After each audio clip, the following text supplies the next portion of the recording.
Hébreux chapitre 2, verset 13 à 14. Toujours le verset des origines involontaires. Vous voyez, quand on a l'origine involontaire, il y a aussi la sorcellerie du sang. Des soukwananga, Indokemakila. Dans la Bible. Hébreux chapitre 2, 13e verset, j'ai lu au nom de Jésus. Amen. Et encore, je me confierai en toi. Et encore, me voici. Alléluia. Amen. Et les enfants que Dieu m'a donnés. Me voici moi et les enfants. Nabana oyo zamba pesinga. Ce soir, tokoko loba pe pasteur John Atelemi azoloba ye nabino bana oyo zamba pesinga. Ndenge monga pe na lobi bino ngayo pe na bino bana oyo zamba pesi biso. Amen. Nous avons repensé confiance. Amen. Verset 14. Ainsi donc, Nena yango penza, puisque les enfants participant au sang et à la chair, puisque les enfants participent, na yango penza, lokola bana ba participa na makila pe na nzoto, na makila nini na nzoto nini. Yesu azobeta lisolo na ye na biso. Ndenga zaki pe na bayekoli na ye. Biso pe lelo bayekoli na ye. Nda azoloba ye na bano nzamba apesi ye abeti lisolo na bango nda akiti lisusu tango moteyi azoteya azolakisa sikoyo image ndenge histoire ya Yesu azoloba sikoyo boye lokola bana baparticipaka na makila pe na nzoto nini na makila nini na makila Yesu pe na nzoto ya Yesu nzoto ezobukana mpo na biso pe makilo ezosala nini ezosopana mpo na nouvelle alliance. Siko bazoloba bana nyonso baparticipaka na kati ya makila wana na nini na nzoto wana nde omonaka balobi senegeza biso nyonso topase na mesa wana tokomi na eloko moko oui ou non mais ezokomisa biso na eloko moko a partir ya image ya papa nde nani ye Yesu betela na lokolo moko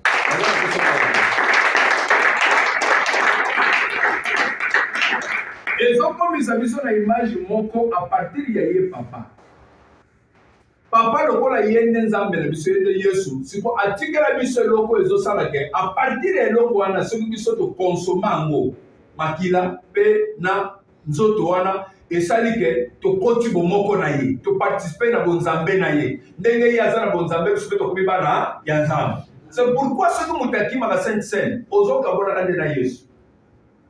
Quand on azokota na Sainte Seine azokoma na bomoko na nani na Yesu azokoma na lenge ya azali c'est-à-dire eloko wana cérémonie wana esalamaka ekomisa biso na kati na bomoko nazo continuer lisusu pour comprendre lokola bana baparticipaka na makila pe na nzoto ya nani ya tata na bango. C'est pour dire quoi na oyo baparent basali na oyo makambo esesalama na bafamille ndenge bazala bandoki ndenge basimba bakisi ndenge bazwa baloge automatiquement bana pe basali nini ba participer mais ba participer à cause de quoi involontairement à cause du sang pas bozana makila wana lokola bozana makila wana ya famille wana pouvoir nyonso ancestral oyo elekana na kati ya famille wana ndenge bazala ba chef coutumier si yo yebi histoire na koko na bino yo bobeta biso histoire ya tata na bino azalaki adindina mabele atobima na mboka mosusu. Ezali Saint-Esprit. La tune ezali Saint-Esprit. Ya bino bana okati serkola mai. Ezali Saint-Esprit.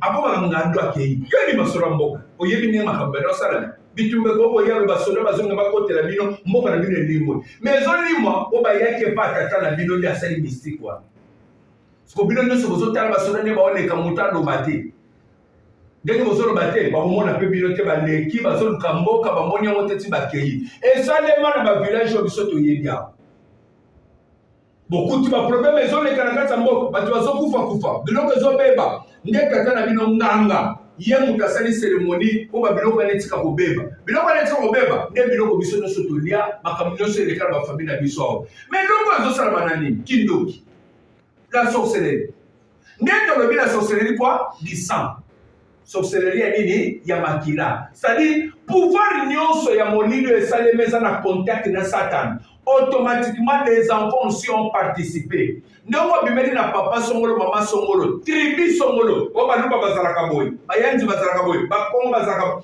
ndenge obimeli na bato wana nyonso automatiquement vous avez participé na makambo yango basala sorcellerie nyonso ya kindoki elekana mpa na bango bino mpe boparticipe nango maintenant cette sorcellerie la du sang eza sorcellerie oyo elokaka te c'est-à-dire que pumbu ete mpo eloka yo mais eza sorcellerie moko babengaka yango sorcellerie de condamnation c'est-à-dire quoi kilo nyonso makambo wana ça pèse sur vous mpo ekondamne yoka po esalaki yo réussir te ndakisa ce soir se retrouver bato baza na baka bato baza na baproblème na kati ya veille oyo mpona nini nzambe afungolo na makambo oza nango mais makambo ezolebisa oyo eza involontairement nde ozongo na makila mpo bimeli na famille songolo nde ozokuta pouvoir oyo nyonso esalama na famille ya bachef coutumier ya makambo nyonso ya basorcellerie ndenge banaye koloba ke papa abotaka mama na biso azalaka ndoki monene tulingaka kokende kutu kuna te akufa na mbinza kuna d'accord ate bokenda te makila na ye nde kita mpa mama na bino makila wana mpe mama na bino asali nini aboti bino automatiquement boparticipe na makambo nyonso ya sala lokola azalaki moto baloge ya minene bino mpe na makila na bino sorcellerie wana ezali cette sorcellerie eza kokondane yo kaka ezotya kilo kati na yo na bisika bato esengeli bazwa na pete yo ozwa na pete te nde ozokuta makambo eza makasi nga makila mabe te condamnation eza kati na yo cette sorcellerie eza mpo étouffe yo moye yo makambo ekende pepele eza te cette sorcellerie là nde esalaka ke efongola baporte d'entrée facilement babeto baflèche mpo bandoki tokoki kofanda biso nyonso awa mais yo lokola makila wana ya pouvoir moni bino bozalaka makila ya pouvoir yo obetaka mibali bambata obengelaka mibali eza makila ya pouvoir ya bachef coutumier c'est de la sorcellerie porte bisika kindoki ezosalama facilement soki batali yo bakoko beto facilement flèche babeto flèche babelisi yo fièvre mpona nini yango moto ezopermettre ke eloko na bango liko eza mpa na yo mpe sorcier aza na facilité osala nini ya koloka yo alleluya sorcellerie wana ekoki komilokela te mais sorcellerie wana epermetaka mpe lisusu bakontamine mwana facilement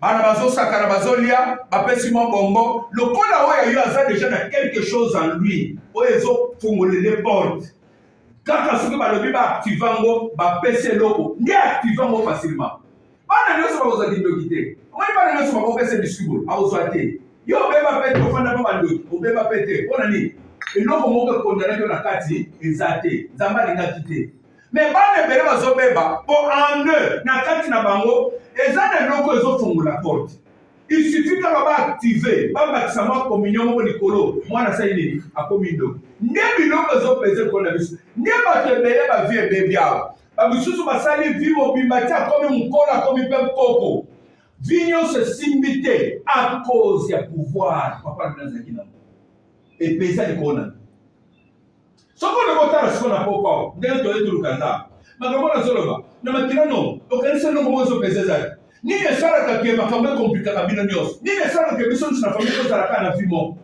a cause ya sorcellerie du sang a cause ya bapouvoir oyo bato basala na bafamille na biso nde epesa likolo makila na biso bino bozalaki ata bokwei na mai okufa te okutana ngando ya soki obimiso libanda nguba obimiso eloko ememi soki oko libanda oyebi te eloko ezosalama wana euti wapi Les enfants participent au sang, participent dans nzoto, pena makila. Ndemo botami kaka, ozi papa na bino, yo ozi mama na bino, yo kokana pena na papa na bino. Lokola kaka ozuye, o participer na makamune nyonso. Papa na bino kwa saki mobomi, papa na bino kwa saki moyiba, saki ndumba. Mama na bino kwa sala mobulu na libala. Bino pe bozo sala mobulu na libala. Bano balandi pena mama na bango kaka.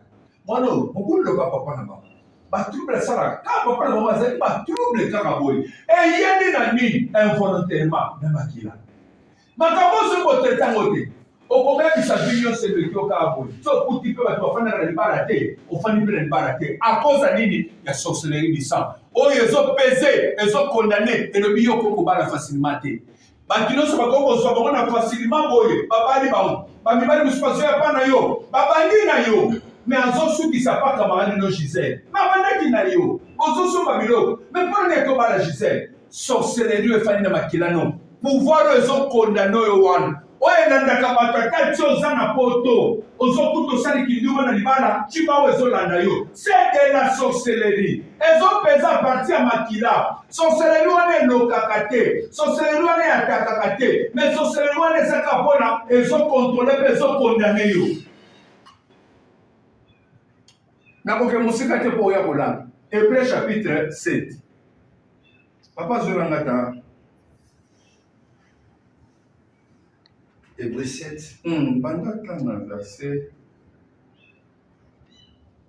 bandaka na verset 7 oto 6 7 à 10 bible ezolanga embete na lisolo na beti awa ke bana baparticipaka na oyo ya bapara aparti ya makila na nzoto ya bapara ndoko botami lokola mama na bino ye azwa mpena nzoto lokola mama na ye balobi boparticipe déjà siko bible ezoyo ezoloba awa eza tembe te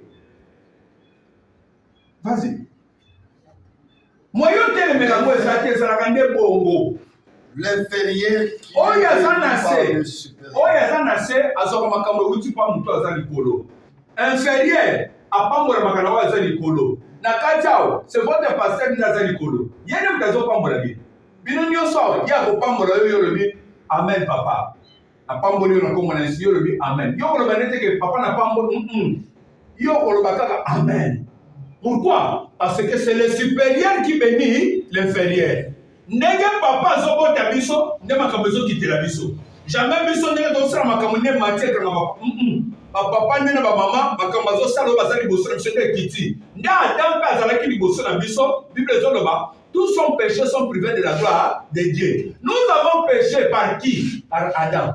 Ndenge Adam koko na biso asala masumu babi biso nyonso bakoko na yo tobotemi na nsima automatiquement biso mpe tosumuki mais tosumuki à cause ya nini ya koko Adam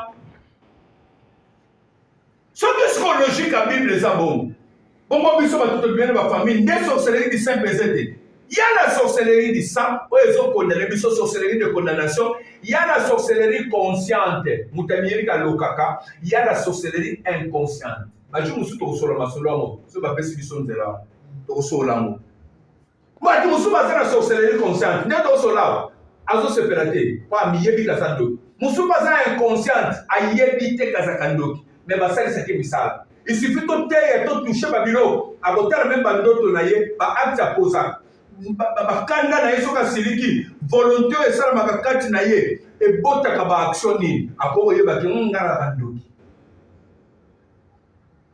c'est ça contredit peut-être olingotia tembe okokotia tembe te makambo eyotaka mpa baoyo baza likolo nde ezokitela baoyo baza na se et ici mpe awa sikoyo ceux qui perçoivent la dîme oyo bazozwa moko na zomi lelo sont des hommes mortels. Baza bato bakufaka, baza bato bakufaka. Banani?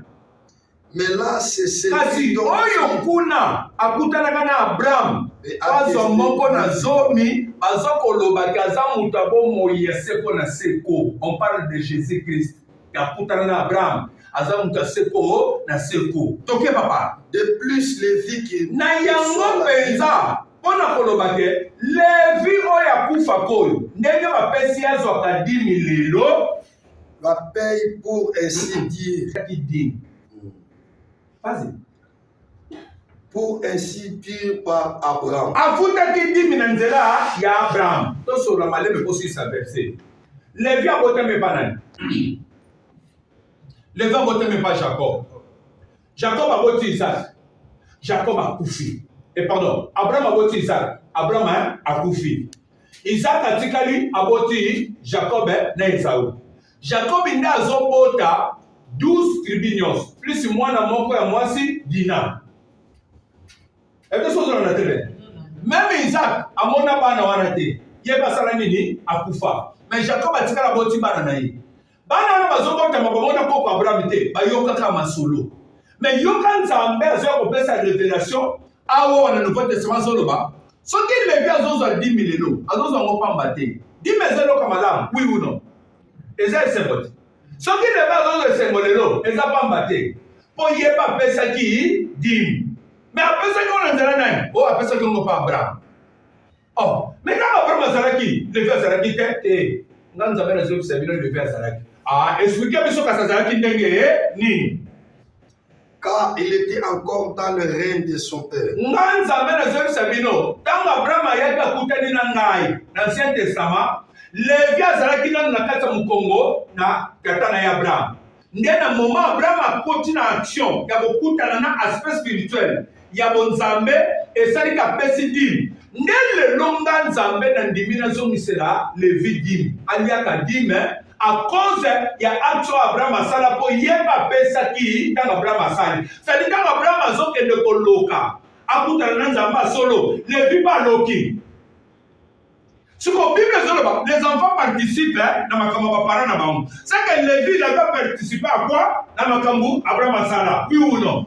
Si vous savez le boboya, on va comprendre bisakala, ba comprendre bisakala, ba lumumba, kamo lumumba sali makambo wana, biso beto sala. Si vous boboya ngokuba. Obibeli la famille Lumumba. Obibeli la famille Lumumba. Tango Lumumba sali makambo na ye, yoko salaki. Tango papa Kiko basali makambo, yoko salaki. Tango papa Mobutu asali makambo, yoko salaki. Po uti na famille na ye. Tango Koko Kongo asali makambo na ye. Biso be ba Congolais to sali nini? To sali yango. Ndeba zoloba, Lévi soka zozwa dim à cause ya loko ya salaka pa Abraham. Po azaka na mkonga Abraham. Pour dire quoi? Quand on a ma génération et les kebele, mais nous avons la biso to hoteli na musisa mutu moko ya kala. Mutu ana sala kini. Mutu ana possède ba acte ni. Le nozo kuta makambo zo simbate. Le nozo kuta vie zo compliqué. Mama, ce qu'on comprend était ma pouvoir ancestral oyo. Ba pouvoir ya ba tribu oyo, ba pouvoir ya ba chef coutumier oyo, ba sorcellerie ba kindo ki ba loge. Ozo ka ba comment ko benga ba parents na biso ba évoluer. C'est-à-dire ma parole va évoluer on va continuer à mailler la mundele à la loge de va évoluer mais va continuer qui va évoluer va y avoir qui va teki ma famille na biso mais va qui va teki biso na mboka satana ba sali ke biso beto participer na molili o ba sali le no ba zoni ba mbongo ba sali ba mbongo atango si biso ba mukili nyonso to tango ba poto tout consort le no ba kufi Lucas ko vie ezali on a dit quand on va faire la magie, on va faire biso beto participer ki nango. Ce que l'église Jésus conscience té, ya koyeba ke biloko epesa kana makile ko sala ke ngamoko na réussite na mabala. Na boti bana, papa, bana na ngapi baseli ba biloko te ba papa. Ce que l'église la kisite ke makila na yo ko sala sorcellerie du sang. Pour okuta vie payé et ke ka bongo. Quel est maliko? Pour traiter makila wana. Bible ezoloba na Hébreux chapitre 12 verset 4. Quand on tombe à la prière, Bible le dit. Vous n'avez pas encore lutté jusqu'au sang. Et c'est que faut lutter tina makila. Maman, tolala kana mbetu, tolala kana biso ba komi. Mais moment to ye, eza sacrifice. Donc les sacrifice, tele mosala nini au sang. Et ya taka munyo sote. Mais sacrifice, il peut sa réponse dans la vie. Hébreux chapitre 12, verset 4. Bible dit. Vous n'avez pas encore résisté jusqu'au sang. Nanu bokundi na makilate. Makama sorcellerie du sang. Quand vous serez comment le À l'état de péché. Quand vous serez masolo na lobia. Quand vous serez comment le lote. La sorcellerie ya makila. Les sorcellerie et lokakate. mais yango eza sorcellerie de condamnation ezopezeka likolo na yo na bisika bato bakozwa malembe na facilité yo kuti ezocomplike yo kuti makambo ezaka kilo ekomplikaka kaka yango ezofungolelo baporte yango ezosala te yo réussir te yango ezocomplike makambo yango ezopermettre meme bakele kobakiselo kaka kindoki oyo ekokoactive yo koma ndoki eloko boye fonatique ngo quand vous comprenez nango bien te na makambo nazoloba makambo eza sérieux meme bato nyonso nateya otikanalo meme bato bazao oyo basi babala bayibi makambo oyo akozala bimabima na mibali makila deja mobali oyo etikalaka na nzoto ya moninga mosusu mwasi isuffit bokuta na boyo oyoka eloko moko ebushaka mwasi na mobali makila esaka nini ekabwana moko edomine ainsi de suite deja okokozala obimi na mibali esongolo moko mibali misato makila wana eza na kati no yango ndeke pese mpe likolo nokomi kindoki moko boye soki asala makila moko ya monili ekopese likolo na yo biloko bango mpe soki ekwei te oreusira kwa soki délivrance esalami te oreusira kwa nde biloko fo kolakisa bana mpo ayebaki apesa nzoto awo apesa awo biloko ozopesa okutani makila ya moteke osilisi okutani na muyako oyo osilisi yo tokundo deja telema likolo tosambela telema likolo tosambela na kati materia yo okutani na moteke okutani na muyaka okutani na moto ekwatero sikosolingozwani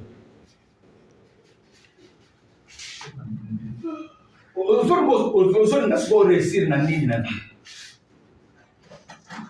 naza na posa moto abelela puissance ya nzambe ce soir nguya nzambe nde kobimisa biloko yebisa nzambe sopa nguyeno likolo na ngai revêtir nga na force puissance ya Saint-Esprit et agir ce soir nalingi vi na nde esila boye te meme nga moboti ndenge namoni makambo ate yawo ata mwana na ngai aza libanda mboka nzambe nalingi mwana na ngai loboko nesala ni ekita place azali yo okoki osala mosala mpe mpo na mwana azokota te wana mpe aboti osambeli na kombo na Yesu Kristo sala priere tema likolo osambela naza na poso osambela leko matisa po asambela